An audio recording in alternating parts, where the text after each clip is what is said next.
Drama serial बस तेरे साथ हूँ की आने वाली नेक्स्ट एपिसोड बहुत ही ज़्यादा धमाकेदार होने वाली है। आने वाली नेक्स्ट एपिसोड में शायान और मुरसलीन ने सच छुपाने की हर मुमकिन कोशिश की, लेकिन कहा जाता है कि सच ज़्यादा देर तक पर्दे में नहीं रहता, एक न एक दिन वो सामने आ ही जाता है। बिल्कुल यही होने वाला है, क्योंकि अब अंसा के सामने एक बहुत बड़ी हकीकत आने वाली है। अनस हर कीमत पर यही चाहता था कि अंसा को कभी भी असल मुजरिम का पता ना चले। वो नहीं चाहता था कि अंसा इस शख्स तक पहुंचे जिसने इसकी जिंदगी तबाह की, लेकिन किस्मत को कुछ और ही मंजूर था।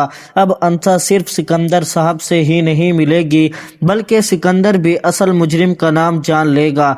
जैसे ही हकीकत सामने आएगी, अंसा को मालूम हो जाएगा कि इसके साथ होने वाली पूरी साजिश के पीछे कोई और नहीं बल्कि शायान और मुरसलीन है। ये सच जानने के बाद अंसा का रद्द अमल क्या होगा? क्या वो वाकई शायान और उसके खानदान को सुकून से नहीं जीने देगी, या फिर वो हर हाल में इंसाफ लेकर ही रहेगी? दूसरी तरफ अनस एक बार फिर बहुत बड़ी मुश्किल में फंसने वाला है, क्योंकि वो एक ऐसे राज का बोझ उठाए हुए है जिसने इसकी जिंदगी भी अजाब बना दी है। अगर अंसा को सब कुछ मालूम हो गया तो सबसे पहले वो अनस से ही सवाल करेगी कि इसने इतनी बड़ी बात इससे क्यों छुपाई। इधर फहम कुरैशी की लगाई हुई आग अब अंसा के दिल में भी भड़क उठी है। बेचारा अनस किसी को कुछ भी नहीं बता सकता, क्योंकि वो दादा जान से किया हुआ वादा तोड़ने की हिम्मत नहीं रखता। वो जानता है कि शहरीन के साथ जो कुछ हो रहा है वो इसकी अपनी मर्जी से हो रहा है। अगर वो इसे समझाने की कोशिश भी करे तो शायद वो इसकी बात भी ना सुने, इसलिए अनस खामोश रहता है। लेकिन अब हालात पहले जैसे नहीं रहे। फहम की बातों ने अंसा के दिल में कई सवाल पैदा कर दिए हैं। अब वो हर हाल में जानना चाहती है कि इसकी जिंदगी बर्बाद करने वाला असल इंसान कौन है। अनस सब कुछ जानता है, मगर फिर भी वो अंसा को हकीकत नहीं बता सका। इसके बावजूद अंसा साफ लफ्जों में कह देती है कि वो सच जानकर ही रहेगी और इस शख्स को जरूर ढूंढ निकालेगी जिसने इसकी इज्जत और सुकून दोनों को छीन लिया था। इसी इरादे के साथ वो फौरन अरीशा को फोन करती है और कहती है, अरीशा तुम फौरन यूनिवर्सिटी आ जाओ, मुझे तुमसे एक बात जरूर करनी है। जब अरीशा इससे मिलती है तो अंसा इसके सामने अपने दिल खोल कर रख देती है। वो कहती है, तुम्हें अंदाजा भी नहीं लगा सकती कि मैं इस घर में किन हालात से गुजर रही हूँ। हर शख्स मुझे ही कसूरवार समझता है, किसी को इस इंसान की फिक्र नहीं जिसने वो गंदी वीडियो बनाकर मेरी जिंदगी बदल दी। जब भी मैं इस घर में कदम रखती हूँ तो मुझे वही बातें सुननी पड़ती हैं। अब तो शहरीन का मंगेतर भी मुझे ताने देता है और कहता है कि वो वीडियो सबके सामने आ चुकी है। ये सब कुछ सिर्फ एक शख्स की वजह से हुआ है जिसने ये वीडियो फैलाई है। अंसा मजीद कहती है, मैं सिर्फ एक बार इस शख्स को अपनी आंखों से देखना चाहती हूँ। मैं जानना चाहती हूँ कि आखिर वो कौन है और इसने मेरे साथ ऐसा क्यों किया। मुझे यकीन है कि यूनिवर्सिटी में कोई ऐसा शख्स जरूर था जो हमसे हसद करता था। कोई ना कोई दुश्मन जरूर है जिसने मेरे खिलाफ ये सब कुछ किया।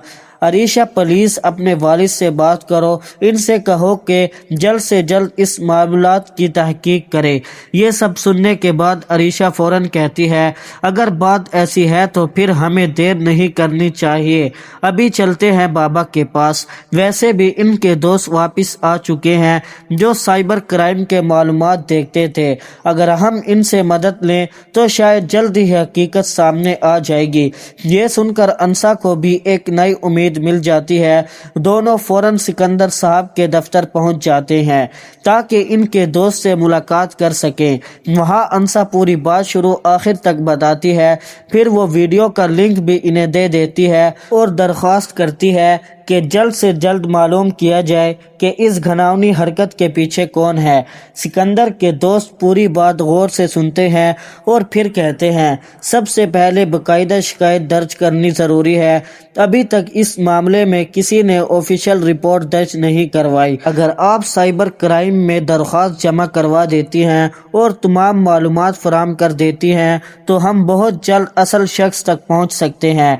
ये सुनते ही अंसा एक लम्हा भी ज़ाया ضائع نہیں کرتی، وہ فوراً تمام ضروری معلومات دینے کے لیے تیار ہو جاتی ہے تاکہ اب اس کیس کی باقاعدہ کارروائی شروع ہو سکے۔ انسا بغیر کسی ڈر کے تمام ضروری معلومات فراہم کر دیتی ہے۔ عریشہ بھی فوراً باقاعدہ شکایت درج کروانے کا عمل مکمل کروا دیتی ہے اور سکندر کے دوست تک ساری تفصیلات پہنچا دیتی ہے۔ سکندر بھی انسا کو تسلی دیتے ہوئے کہتا ہے، فکر مت کرو انسا، جیسے ہی ہمیں اس شخص کے بارے میں کوئی اہم معلومات ملے گی ہم سب سے پہلے تمہیں اطلاع دیں گے۔ جس نے تمہارے ساتھ یہ ظلم کیا اسے ہر حال میں سزا ملے گی۔ یہ بات سن کر انسا اور عریشہ دونوں کچھ مطمئن ہو جاتی ہیں اور وہاں سے واپس چلی جاتی ہیں۔ انہیں امید ہوتی ہے کہ اب زیادہ دیر نہیں لگے گی اور اصل مجرم سب کے سامنے آ جائے گا، لیکن دوسری طرف ایک نئی مشکل جنم لینے والی ہوتی ہے۔ مرسلین تک یہ خبر پہنچ جاتی ہے کہ انس کی بیوی کو سائبر کرائم آفس میں دیکھا گیا ہے۔ مرسلین کے ایک جاننے والے نے نہ صرف انسا کو وہاں دیکھا بلکہ اسے پہچان بھی لیا۔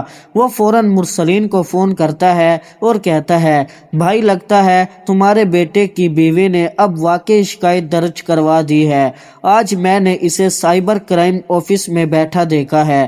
پہلے تو میں پہچان نہیں سکا لیکن بعد میں معلوم ہوا کہ یہ وہی لڑکی ہے جس کی ویڈیو وائرل ہوئی تھی۔ میرا خیال ہے کہ اب وہ اس شخص تک پہنچنا چاہتی ہے جس نے یہ سب کچھ کیا تھا۔ ایک بات ماننی پڑے گی، تمہارے گھر کی بہو میں کافی ہمت ہے۔ یہ سنتے ہی مرسلین سخت پریشان ہو جاتا ہے۔ وہ فوراً فون بند کر دیتا ہے اور غصے میں دادا جان کے کمرے کی طرف چلا جاتا ہے۔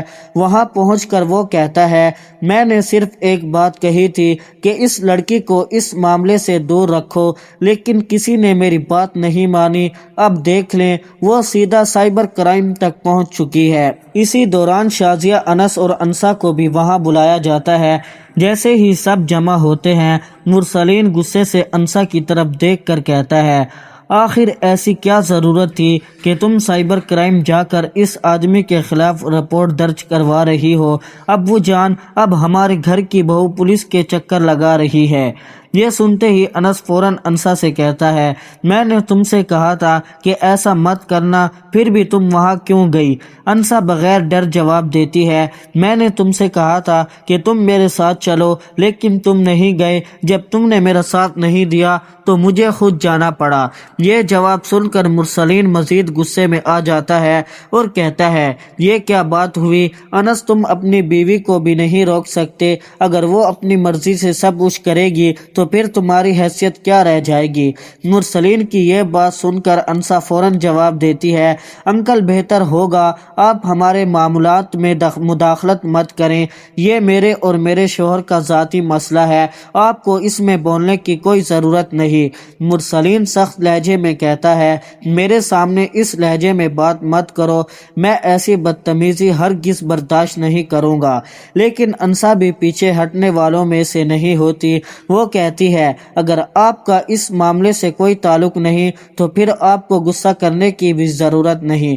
انس فوراً بیچ میں آ کر ماحول کو ٹھنڈا کرنے کی کوشش کرتا ہے، لیکن انسا اس کی طرف دیکھ کر کہتی ہے، بس کرو انس، تم آخر کب تک یہ سب برداشت کرتے رہو گے؟ میں اب مزید خاموش نہیں رہ سکتی۔ ہر روز ہم دونوں کو لوگوں کی باتیں سننی پڑتی ہیں، جبکہ اصل مجرم آج بھی آزاد گھوم رہا ہے۔ اس شخص نے میری نہیں بلکہ ہماری زندگی تباہ کی ہے، پھر ہم اسے ڈھونڈنے کی کوشش بھی کیوں نہ کریں؟ انسا کی آواز میں غصہ اور درد دونوں صاف محسوس ہوتا ہے۔ وہ مزید کہتی ہے، جب بھی لوگ میرے بارے میں باتیں کرتے ہیں تو میرے دل میں آگ لگ جاتی ہے۔ میں اس شخص کو اس کے کیے کی سزا ضرور دلاؤں گی۔ یہ سن کر مرسلین بہت ہی زیادہ پریشان ہو جاتا ہے۔ اسے ڈر ہوتا ہے کہ جو شخص کی بات کر رہی ہے انسا، وہ کوئی اور نہیں بلکہ شایان ہی ہے۔ اب اگر شایان کو پولیس نے پکڑ لیا تو اس کے لیے بہت ہی زیادہ مشکل ہو جائے گی اور اس کی عزت بھی چلی جائے گی۔ تو ناظرین، آپ کو کیا لگتا ہے، کیا شایان کو جیل ہونی چاہیے یا نہیں؟ آپ کی اس میں کیا رائے ہے؟ اپنی رائے کمنٹس میں ضرور بتائیں۔